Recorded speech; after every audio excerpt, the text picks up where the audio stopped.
कर्जतमध्ये मिसळ कुठे चांगली मिळते हा प्रश्न आला की एकच उत्तर, भाई शिंदेंची मिसळ. झणझणीत मसाला, अस्सल घरगुती चव आणि प्रत्येक घासात वाह असं म्हणायला लावणारा स्वाद. शिंदेंची मिसळ म्हणजे चवीची खरी ओळख. कर्जतला आलात आणि भाई शिंदेंची मिसळ खाल्ली नाही तर तुम्ही मिसळची खरी चव अजून चाखलेलीच नाही. तर आजच या, कर्जतची मिसळ म्हणजे भाई शिंदेंची मिसळ. अधिक माहितीसाठी संपर्क 9067208163. आमदार महेंद्र थोरवे फाउंडेशन आणि शिवसेना युवा सेना कर्जत खालापूर विधानसभा मतदारसंघ यांच्या संयुक्त विद्यमानं आयोजित विद्यार्थी गुणगौरव सोहळा 2026 हा प्रेरणादायी कार्यक्रम शिवतीर्थ हॉल पोसरी कर्जत येथे उत्साहपूर्ण वातावरणात संपन्न झाला.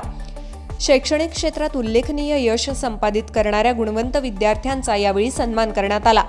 विद्यार्थ्यांच्या मेहनतीचा, चिकाटीचा आणि यशाचा गौरव करत त्यांच्या उज्ज्वल भविष्यासाठी शुभेच्छा देण्यात आल्या. तसंच पालक, शिक्षक आणि मार्गदर्शक यांच्या योगदानाचंही कौतुक करण्यात आलं.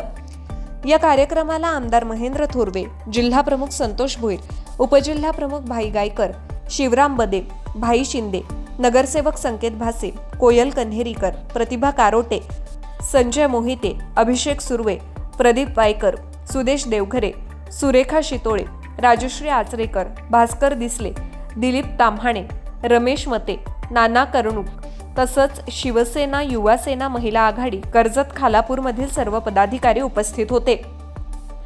प्रमुख मार्गदर्शक अविनाश भारती सर यांच्या प्रेरणादायी मार्गदर्शनामुळे विद्यार्थ्यांना शिक्षण, मेहनत आणि आत्मविश्वासाच्या बळावर मोठी स्वप्न पूर्ण करण्याची नवी प्रेरणा मिळाली.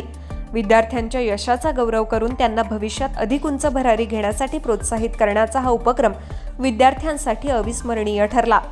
शिक्षणाच्या माध्यमातून समाजातील प्रत्येक विद्यार्थी यशस्वी होऊन समाज आणि राष्ट्राच्या प्रगतीचे मोलाचे योगदान देईल हा सकारात्मक संदेश या विद्यार्थी गुणगौरव सोहळा 2026 मधून देण्यात आला. ज्ञानेश्वर बागडे, विकासनामा, कर्जत. तुमच्या जाहिरातीसाठी एक संधी मोठ्या प्रेक्षकांपर्यंत पोहोचवा. व्यवसाय असो किंवा इव्हेंट, विकासनामा सोबत जाहिरात करा. स्क्रीनवरील नंबरवर आजच संपर्क करा. विकासनामा, तुमचा आवाज, तुमची जाहिरात. तसंच विकासनामाला सबस्क्राईब करा आणि अपडेटेड रहा.